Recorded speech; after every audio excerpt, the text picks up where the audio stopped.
사랑하는 성도 여러분, 오늘 우리가 함께 읽은 시편 3편에 우리 이 제목이 하나 붙어 있죠? 뭐라고 되어져 있나요? 네, 우리 시편에는요 여러 종류의 제목이 나오는데 이렇게 구체적인 이 역사적인 배경을 밝혀주는 제목은 우리가 더 유심히 주목해 보아야 합니다. 단지 이 슬픔에 관한 시가 아니라 누가 어떤 상황에서 이것을 썼는지를 알려주고 있기 때문에 그 배경에 대한 내용들이 사실은 제목에서 잘 확인되어지는 부분들이 많기 때문에 제목을 그냥 지나치지 마시고 제목을 잘 확인하면 좋을 것 같아요. 시편은 총 150편이죠. 그 50편도 5권의 묶음으로 되어져 있습니다. 제1권, 제2권, 제3권, 4권, 5권 이렇게 묶음으로 되어져 있고요.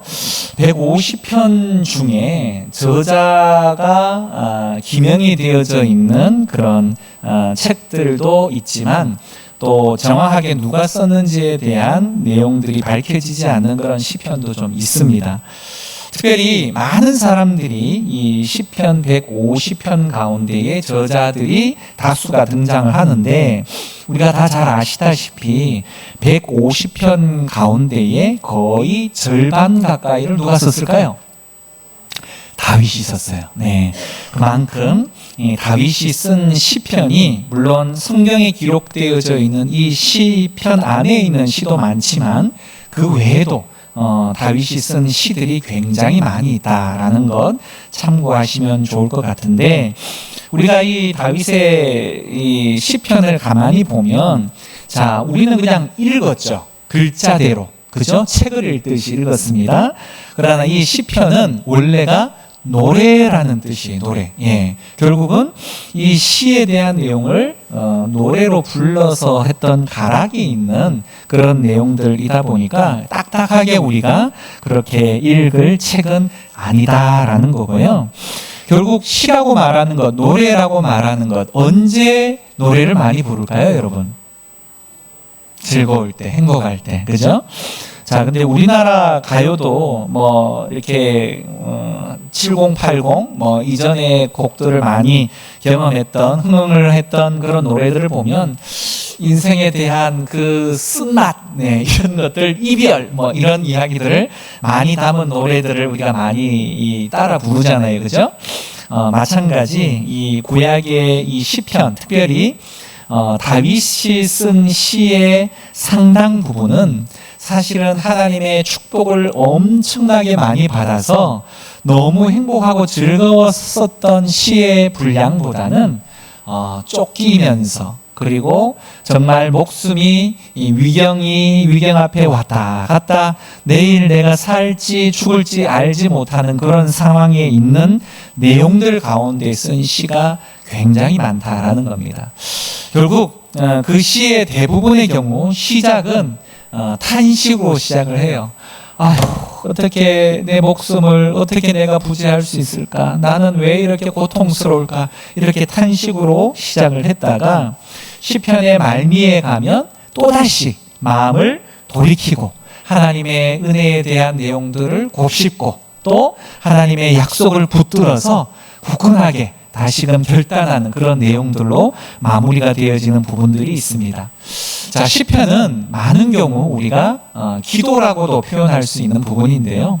우리가 이 금요 심야 기도에 나올 때 좋은 마음, 행복한 마음, 즐거운 마음, 기쁜 마음으로 나오신 분들도 계실 수 있지만 참 지치고 힘들고 어렵고 괴롭고 기도할 수밖에 없는 그런 여건과 상황 가운데 나오신 분들이 더 많을 줄 압니다.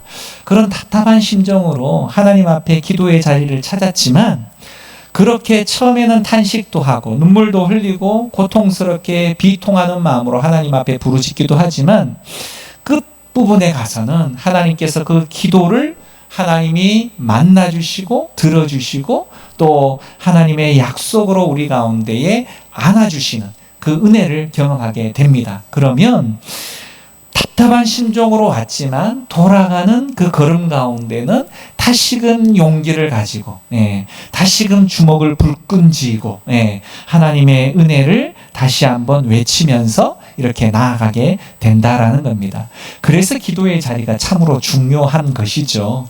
우리 스스로의 힘으로는 안 되는 것을 하나님 앞에 맡길 때에 하나님께서 내가 너와 함께 하겠다, 내가 너의 싸움을 대신하여 싸워주겠다, 이 음성을 듣고 돌아가기 때문에 이 기도의 자리를 소중하게 여기고 또 꼭 찾게 되어진다라는 겁니다.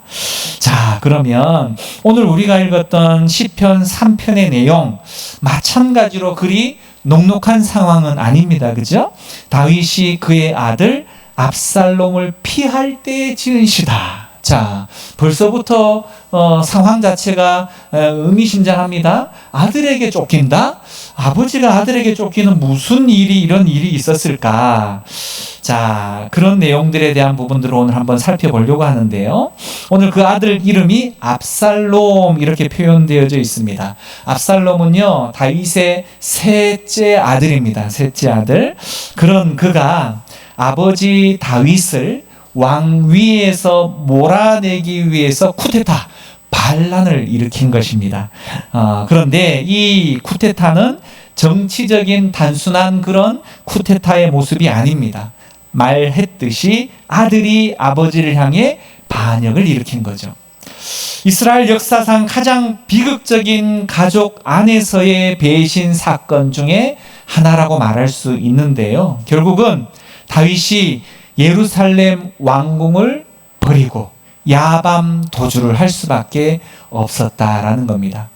우리가 잘 아는 다윗 어떻습니까? 물론 그에게 있어서도 실수가 있었고 또 안타까운 그런 모습들도 아쉬운 모습들도 있었습니다. 하지만 지금 이스라엘 민족뿐만이 아니라 하나님을 믿는 모든 사람들에게 있어서의 이 다윗은 성군이라는 상징적인 의미가 있죠. 뿐만 아니라 다윗 그러면 믿음, 그리고 용기, 이런 단어들이 다윗과 함께 따라다니는 부분입니다. 자, 그런데 노년에, 그것도 바로 자신의 아들로부터 이렇듯 피신을 가야 하는 너무 기구한 운명 가운데 빠지게 되었다라는 거죠. 사무엘하 15장을 보면요, 다윗이 오늘 도망을 가는 장면에 대한 내용들을 소개하고 있는데, 도망을 갈 때 얼마나 다급했는지 맨발로 산을 올라가야만 하는 그런 장면이 등장을 합니다. 그것도 울면서요. 울면서. 왕복을 입은 왕이 신발도 없이 울면서 도망가는 장면을 여러분 한번 상상을 해 보시기를 바랍니다. 얼마나 처절한 장면이겠습니까? 자, 그런데 오늘 바로 그 자리에서 오늘 다윗이 생명의 위협 가운데에 도망치는 그 와중에 그가 한 게 뭐였을까요? 바로 기도였다는 거예요. 기도. 그것이 오늘 우리가 함께 읽고 있는 시편 3편입니다. 오늘 다윗은 도망가는 중에 하나님 앞에 기도를 드렸던 내용들로 적혀져 있는 것이 시편 3편이라는 거죠. 이 시 안에는요, 가장 무너진 자리에서 우리가 쉽게 여기는, 단순하게 여기는 이 기도가 어떻게 작동하는지에 대한 이야기가 담겨져 있다라는 겁니다.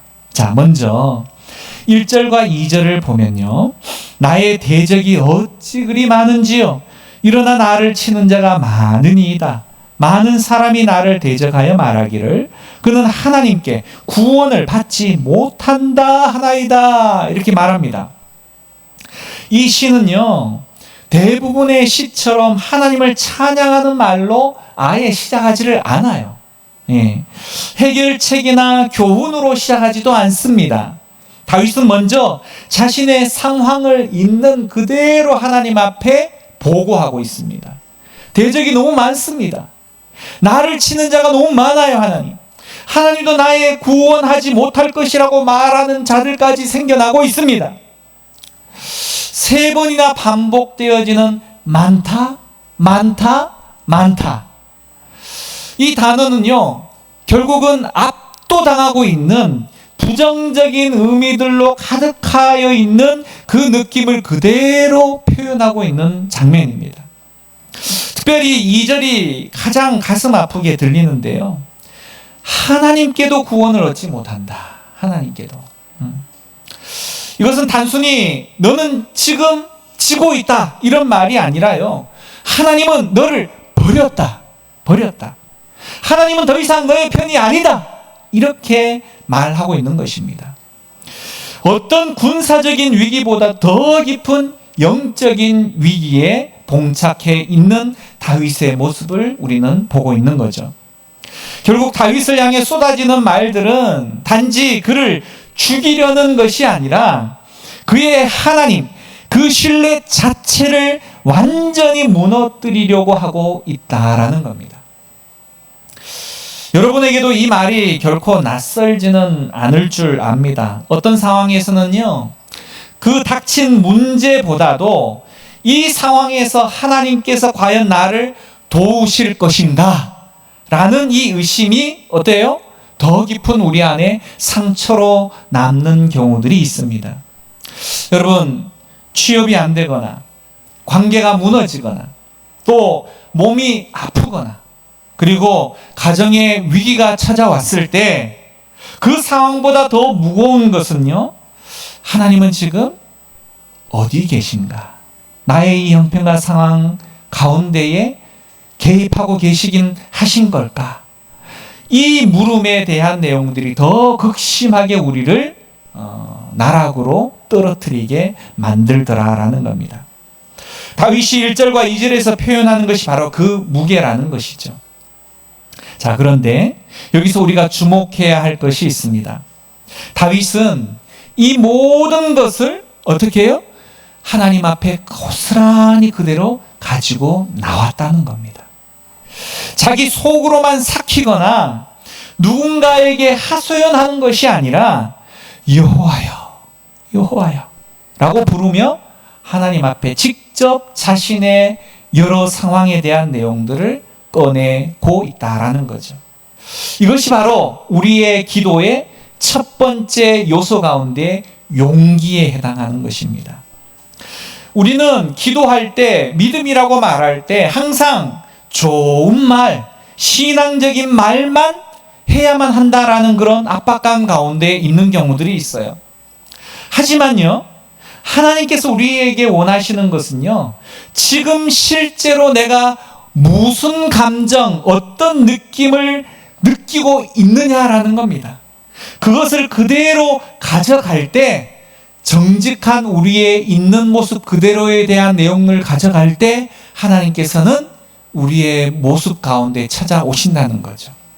사랑하는 여러분, 여러분의 자녀들이 너무 아파요. 너무 힘들어요. 그런데 여러분이 보기에도 너무 안쓰러울 정도인데 그 아이가 여러분 앞에 와서 하나도 아프지 않는 얼굴로 인상을 팍 억지로 펴가면서, 주름을 펴가면서 엄마 나 하나도 안 아파요, 아무리 이렇게 한들 여러분, 좋은 말만 부모에게 한다고 해서 부모의 마음이 어찌 보면 더 아플 수밖에 없지 않겠어요? 그죠?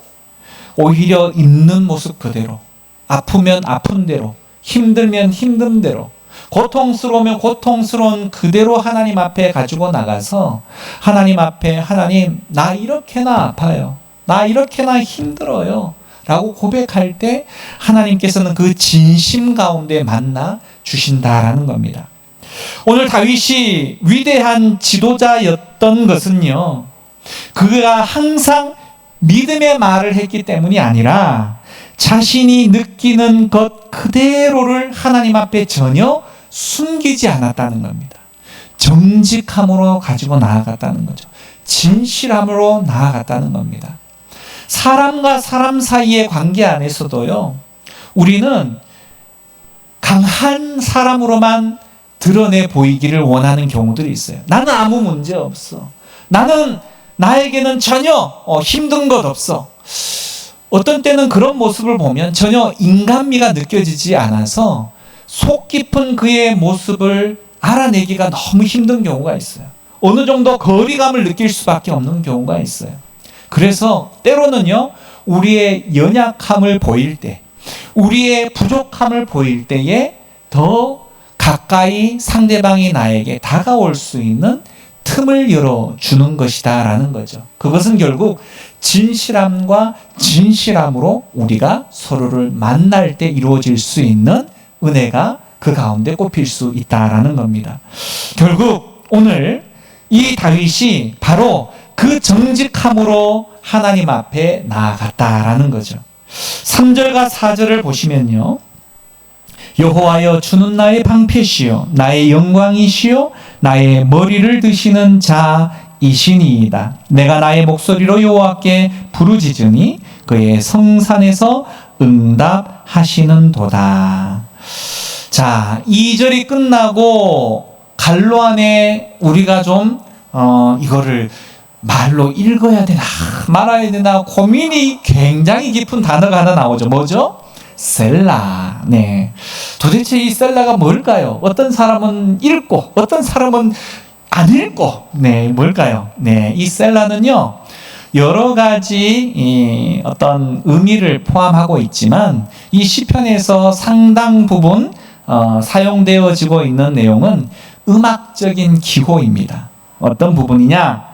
그 부분에서 잠시 멈춰라. 쉼표라는 뜻이에요. 쉼표. 멈춰라. 네. 멈춘다는 것은 무엇을 말할까요? 잠시 멈춰서서 생각해봐라. 네. 되새겨봐라. 라는 의미가 그 안에 포함이 되어져 있겠죠. 그래서 굳이 음악적 기호를 쉼표 이렇게 굳이 읽지는 않으셔도 됩니다. 네. 그 부분에 가서 잠시 쉬었다 가면 됩니다. 네. 2절의 무거운 말, 그는 하나님께 구원을 얻지 못한다라는 말을 들은 이후에 성경은 우리에게 잠깐 멈추게 합니다. 자, 그 말을 흘려듣지 말라는 거죠. 그 무게를 제대로 한번 좀 느껴보라는 겁니다. 그래야 3절이 제대로 들려오기 시작한다라는 겁니다. 3절 무슨 말입니까? 여호와여 주는 나의 방패시요 나의 영광이시요 나의 머리를 드시는 자이시니이다. 자, 1절과 2절 그리고 3절 사이에는요, 어떤 연결어가 없어요. 연결어가 그러나 아니면 그리고 그러므로 이런 연결어가 없습니다. 하지만 이 전화는요, 그러나보다 더 강력합니다. 다윗은요, 상황을 바꾸어 말하는 것이 아니라 상황을 바라보는 축 자체를 아예 바꾸어 버립니다. 많은 적들이 있습니다. 그들은 하나님이 나를 버렸다고 말합니다. 그러나 여호와는 나의 방패이십니다. 이 두 문장은요, 동시에 사실이에요. 동시에 사실. 뭐냐? 상황은 달라진 것이 전혀 없습니다. 하지만 그 상황 속에서 다윗이 바라보는 대상이 달라졌다는 거예요. 문제를 바라본 것이 아니라 누구를요? 하나님을 바라보기 시작한 거예요. 특별히 세 가지 표현을 우리가 주목을 해봐야 되는데요. 3절의 세 가지 표현, 하나님은 나의 방패, 하나님은 나의 영광, 하나님은 나의 머리를 드시는 자. 자, 방패는요, 군사적인 단어입니다. 다시 말해 보호를 위해서 쓰는 것이 방패죠. 하나님은 나를 보호하시는 분. 자, 영광은 사실상 다윗이 현재 다 잃어버린 것들이에요. 잃어버린 것들, 영광. 왕위를 잃어버렸죠. 왕으로서의 명예를 다 잃어버렸습니다. 그의 존엄과 위엄을 다 잃어버렸습니다. 모든 것이 그의 아들 압살롬의 반란으로 인해서 산산조각들이 다 나버리고 만 다윗의 영광. 하지만 다윗은요, 하나님을 이제는 나의 영광으로 대신하여 부르고 있다라는 겁니다. 왕의 영광은 잃었지만 그보다 더 근본적인 영광의 원천이 되시는 하나님을 고백하고 있다는 거죠. 그리고 머리를 드시는 자, 이것은 굉장히 시각적인 표현인데요. 수치와 패배 속에서 고개를 들지 못하는 사람의 머리를 누가? 하나님이 들어 올려주신다는 겁니다. 상황과 환경과 사람은 다윗을 고개를 들지 못하는 수치스러운 사람으로 완전히 무너뜨렸지만 그 머리를 하나님께서 올려주신다는 겁니다.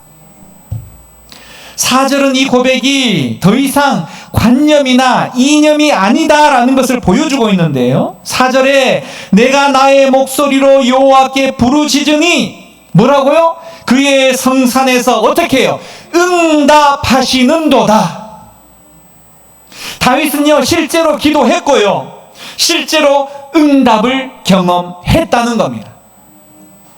도망치는 길에서도 눈물로 얼룩진 그 산에서도 그의 기도는 하나님 앞에 닿았던 것입니다. 다윗은요 상황이 바뀌기를 기다린 이후에야 하나님을 찬양하는 것이 결국 아니라는 겁니다.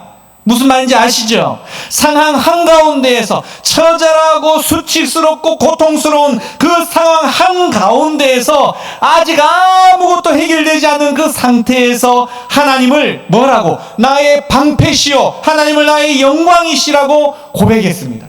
이게 쉬운 고백일까요? 어려운 고백이에요. 그 고백이 그로 하여금 이제는 도망자의 처지에서도 그의 형편과 상황은 여전히 변함이 없지만 그의 마음속에 무엇으로요? 평안으로 누울 수 있게 했다라는 겁니다. 자, 이게 무슨 말일까요? 5절과 6절을 한번 볼까요? 내가 누워 자고 깨었으니 여호와께서 나를 붙드심이로다. 10,000,000명이 나를 둘러쳐도 나는 두려워하지 아니하리이다. 아멘.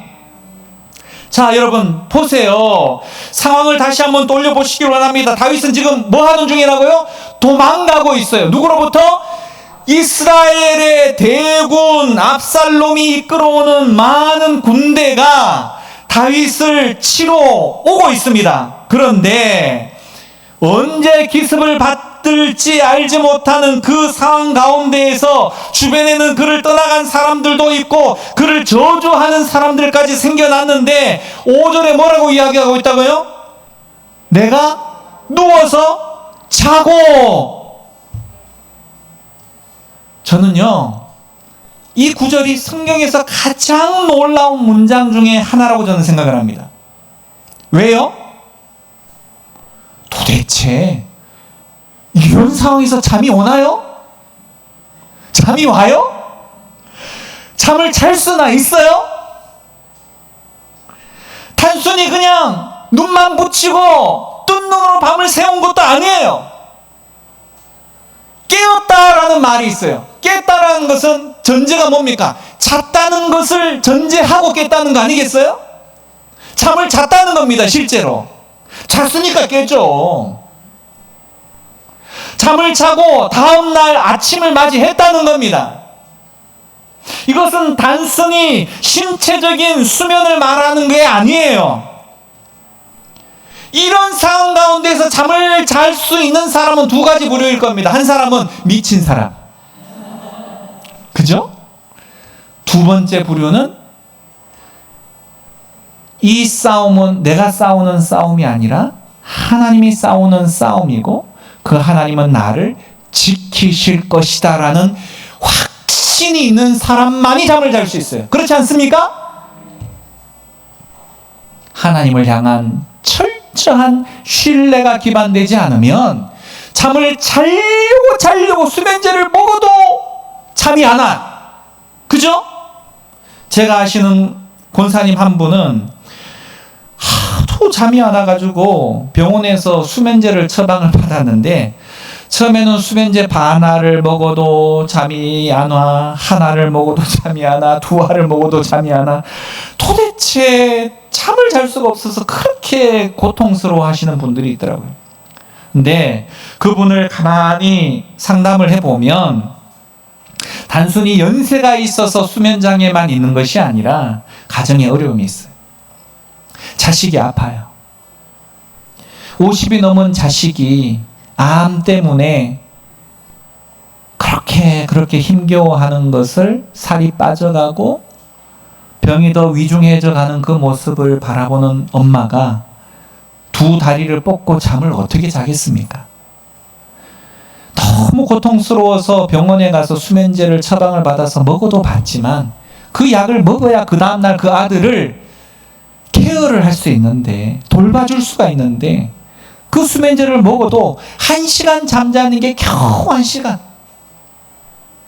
그 마음이 걱정으로 가득 찼기 때문에 약으로도 해결이 안 되는 거예요. 우리는 걱정이 크면 잠을 자지 못합니다. 내일이 두려울 때 잠을 뒤척일 수밖에 없어요. 관계가 무너졌거나 일이 잘못되어졌을 때, 미래가 불안할 때 무엇보다 제일 먼저 우리의 삶 가운데 도망가고 달아나는 것이 바로 잠입니다. 그렇지 않습니까? 결국 잠을 잔다는 것은 뭐예요? 내가 잠자면서 일할 수 있나요? 잠자면서 걱정할 수 있나요? 잠자면서 내가 대처할 수 있나요? 아니요. 잠이라고 말하는 것은 내가 삶을 통제하는 모든 것을 손을 쫙 펴는 거예요. 놓아버리는 거예요. 나의 통제를 다 풀어버리는 거예요. 내려놓는 행위다라는 겁니다. 내가 잠을 자는 동안 내 인생을 지키는 것을 결국은 무언가에게 맡기지 않고서는 잠을 잘 수가 없습니다. 다윗은 그것을 누구에게 맡겼다고요? 하나님께 맡겼다. 그래서 그는 이 도망치는 와중에서도 잠에 들 수가 있었던 겁니다. 그리고 그것이 6절의 담대함의 근거가 되는데요. 10,000,000명이 나를 둘러쳐도 나는 두려워하지 아니하리이다. 10,000,000명. 이게 10,000,000명 숫자 헤아려서 10,000,000명일까요? 아니요. 이것은 극대화된 숫자예요. 아무리 많은 군대가 나를 휘어싸도 나는 두려워하지 않는다라는 겁니다. 이 담대함은요, 어느 날 갑자기 생겨난 것이 아니에요. 3절에 보면 하나님을 방패로 고백했고요. 4절에 보면 그분께 부르짖었고요. 5절에 보면 그분께 자신을 맡기고 눈을 감았던 다윗. 그 모든 삶의 과정들이 바로 그에게 있어서 담대함을 만들어냈던 것입니다. 그래서요, 담대함은요, 훈련의 결과라기보다는 바로 신뢰의 결과입니다. 신뢰. 오늘 금요 기도회에 나오신 여러분, 이번 주 잠 잘 주무셨습니까? 이 질문이 좀 우스꽝스러워 보일 수 있지만 저는 여러분들에게 진지하게 묻고 싶습니다. 무언가 걱정이 커서 잠을 뒤척이신 분이 없으셨는지 모르겠네요. 관계 때문에, 상황 때문에, 미래 때문에 너무 이른 새벽에 눈이 떠진 분은 없으셨는지 모르겠습니다. 오늘 다윗의 5절은 그 자리를 향해서 말하고 있습니다. 뭐라고요? 여호와께서 나를 붙들어 주신다. 내가 잠을 자는 동안에도, 내가 통제를 내려놓는 그 시간에도 하나님은 나를 놓지 않으신다라는 믿음의 확신이 그에게 있었다라는 겁니다. 잠든다는 것은요, 결국은 우리의 기도의 연속을 말하는 거예요. 기도의 연속. 잠들기 전에 하나님께 오늘을 맡기고 깨어나서 하나님이 지켜주셨음을 확인하는 것, 이 두 가지가 합쳐질 때 우리의 잠도 바로 예배가 되어질 수 있는 겁니다. 7절과 8절에 여호와여 일어나소서, 나의 하나님이여 나를 구원하소서, 주께서 나의 모든 원수의 뺨을 치시며 악인의 이를 꺾으셨나이다. 구원은 여호와께 있사오니 주의 복을 주의 백성에게 내리소서. 7절과 8절에서 이 시는요, 기도와 선언을 동시에 하고 있습니다. 여호와여 일어나소서 나를 구원하소서라는 것은 기도죠. 간청입니다. 그리고 구원은 여호와께 있습니다 라고 말하는 것은 선언입니다. 이 두 가지가 함께 있다라는 것은 굉장히 중요한 부분이에요. 무슨 이야기냐? 우리는 종종요 기도와 믿음을 이분법적으로 자꾸 나누려고 합니다. 기도는 아직 확신이 없어서 구하는 것이라고 생각하고, 믿음은 이미 확신이 있어서 선언하는 것이라고 생각을 한다는 거죠. 하지만 다윗은 이 두 가지를 한 자리에 놓고 있습니다. 구원해 달라고 간청하면서도 동시에 뭐라고요? 구원은 여호와께 있다라고 선언하는 겁니다.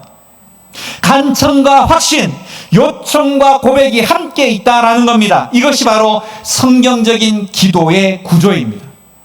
기도는 그래서 확신을 가지고 기도해야 합니다. 하나님께서 응답해 주실 것이다 라고 말하는 그 확신이 있는 상태에서 기도해야지, 하나님 들어주실까 말까 이런 믿음의 불확신 가운데서 구할 때 하나님은 고민이 생기시는 거죠. 결국 구원은 여호와께 있사오니라고 말하는 이 선언은 이 시 전체를 떠받쳐주는 기둥과도 같은 내용입니다. 1절에서 많은 대적이 있다고 말했고요, 2절에서 하나님도 나를 구원하지 못할 것이다 라는 말을 다윗은 들었습니다. 하지만 마지막에 다윗이 도달하는 바로 그 지점은 바로 구원은 누구에게? 여호와께 있다는 겁니다. 다른 데 있지 않고요, 내 능력에도 있지 않고요, 내 전략에도 있지 않으며 상황이 변하는 것에도 있지 않습니다. 구원의 원천은 여호와 한 분 하나님께 있다라는 겁니다. 그리고 놀랍게도 이 시는요 단순히 나 개인의 구원으로 끝나는 시로 끝나지 않는다는 겁니다. 뭐라고 말하고 있습니까? 마지막에 주의 복을 누구에게? 주의 백성에게 내리소서. 여러분, 이게 말이 됩니까? 도망자 다윗이 자신 스스로도 위기 속에 그렇게 그냥 곧 쓰러질 판인데, 그의 기도 가운데에는 공동체를 위한 기도가 함께 담겨져 있다는 거예요. 얼마나 놀라운지 몰라요.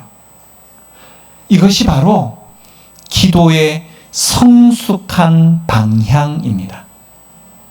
내 기도가 언제나 나 자신만을 향하는 것이 아니라 내 기도를 통해서 바로 내가 속한 공동체를 품어내는 겁니다. 다윗의 기도는요 생사의 갈림길에서조차도 결코 자기 중심적이지 않았다는 겁니다. 오늘 우리는 시편 3편의 짧은 8구절을 함께 살펴보았습니다. 아들에게 쫓겨 도망치는 다윗이 쓴 이 짧은 시 안에서 기도라고 말하는 가장 정직하고 완전한 모습을 우리는 발견할 수 있다는 거죠. 다윗은 상황을 있는 그대로 하나님 앞에 가져갔습니다. 좋은 말만 하나님께 가져가야 한다는 부담 없이 지금 실제로 얼마나 많은 적들이 있는지, 얼마나 절망적인 말을 듣고 있는지 그대로 하나님 앞에 가져갔습니다. 그리고 상황이 바뀌기 전에 하나님을 방패라고 고백했고요, 영광으로 고백드렸습니다. 얼마나 큰 믿음일까요? 그 고백 위에서 그는 도망치는 와중에도 눈을 감고 잠을 청할 수 있었습니다. 바로 하나님이 붙드신 그 아침을 그는 또한 맞이할 수 있었습니다. 그 잠이 10,000만 명이 와도 두려워하지 않는 바로 그에게 담대함을 만들어내었던 것입니다. 그리고 간청과 선언을 함께 드리면서 공동체를 위한 기도로 그의 기도를 마무리하고 있습니다. 이것이 바로 오늘 밤 우리가 드릴 기도의 지도입니다. 솔직하게 내 상황을 그대로 하나님 앞에 가지고 가고, 그리고 그분께 그 모든 것을 맡겼으면 나는 눈을 감는 겁니다. 어쩌면 이 시는 우리에게 이번 주말에 가장 중요한 연습을 가르쳐주고 있는지도 모릅니다. 하나님께 맡기고 잘 자는 것. 기도는 하나님을 설득하는 것이 결코 아니에요. 기도는 내가 그분 앞에 서는 겁니다. 그 앞에 섰을 때 상황이 바뀌기 전에 내가 바뀌어요. 내가. 다윗이 도망치면서도 노래할 수 있었던 것은요, 상황이 해결되어서 노래했던 것이 아니라고 말씀을 드렸죠. 그가 하나님 앞에 섰기 때문에 노래할 수 있었습니다. 오늘 밤 우리가 함께 기도하며 이 자리를 나가게 될 때 다윗처럼 우리도 하나님 앞에 서기를 원합니다. 솔직하게 지금 우리의 상황을 꺼내고 그분을 나의 유일한 이 문제를 해결할 분으로, 나를 지켜내실 방패로, 나의 영광으로 고백하고 그분께 나의 모든 짐을 맡기고 오늘 밤 잘 주무시길 바랍니다. 그 잠이 이 시편이 말하는 신앙의 가장 구체적인 행위라는 거예요. 잠을 믿음이라고 이야기하는 목사는 저밖에 없을 것 같습니다. 이제 기도 함께 하기를 원합니다. 이번 주 잠을 자지 못하게 했던 걱정들, 오늘 이 저녁 하나님께 좀 맡기는 기도를 했으면 좋겠습니다. 그분께 맡기고 눈을 감는 것, 그것이 바로 믿음, 신앙의 가장 구체적인 행위라는 사실을 오늘 그 단잠을 우리에게 허락해 달라고 기도하시죠.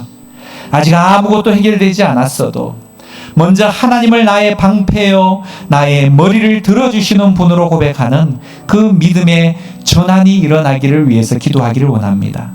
하나님께 드리기 부끄럽거나 신앙적이지 않아 보이는 그런 감정들까지도 오늘 밤 좀 용기를 가지고 다윗처럼 하나님이시여 라고 부르며 꺼내놓을 수 있기를 소망합니다. 또 다윗이 개인의 위기 가운데에서도 주의 백성에게 복을 내려주십시오 라고 마무리했듯이 우리의 기도도 나 자신을 좀 넘어서서 바로 옆에 있는 사람들, 우리 공동체를 위해 세상을 좀 품는 그런 기도로 확장되어지는 그런 놀라운 은혜가 있기를 원합니다.